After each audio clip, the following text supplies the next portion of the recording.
Kushdo që ka marrë kredi në bank e një çastin e nënshkrimit, dora dridhet, sepse nënshkrimi do të thotë përgjegjësi. Nëse nuk paguan, përgjigjesh. Tani përfituron një kontratë ku në fund të faqes ka vetëm një nënshkrim dhe nuk është i yti. Pala tjetër ka nënshkruar edhe për veten edhe për ty, duke marrë përsipër çdo pasojë të dështimit tënd.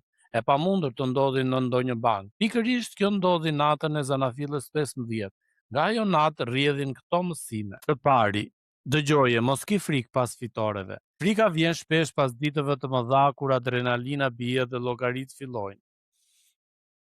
Mos u trondit prej saj dhe mos e fshi. Cile para atij që thotë unë jam buroja jote, jo do të jap buroj, unë jam.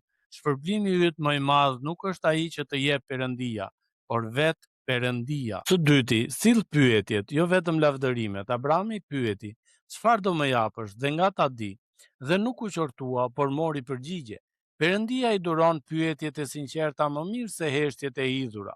Nëse ke vite që mban brenda një pse, thuaje sonte në lutje, me fjalë të plota. Besimi që pyet është besimi që flet me atin. Të treti, pusho së numëruari veprat, beso llogaritjen.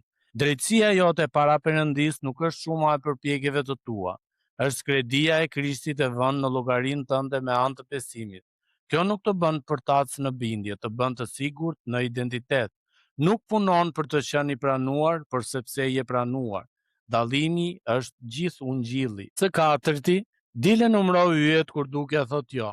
Abrahami kishte 0 fëmijë dhe një premtim sa qielli.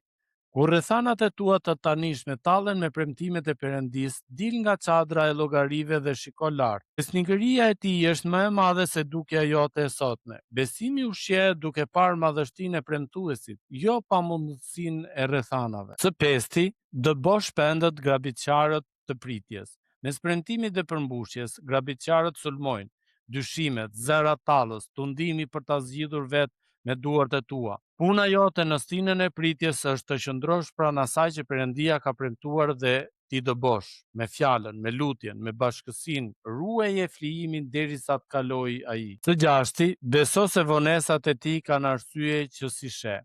400 vjetët e Izraelit ishin edhe afati i hirit për Amorejnë. Vonesa që po të lodh ty mund të jetë durimi i Perëndis për dikë tjetër, ose përgatitja jote për atë që nuk do ta mbaje dot sot. Ai që pa 4 breza përpara asaj nate, i sheh edhe vitet e tua. Nëse ti beson të gjitha këto, thuaj amen.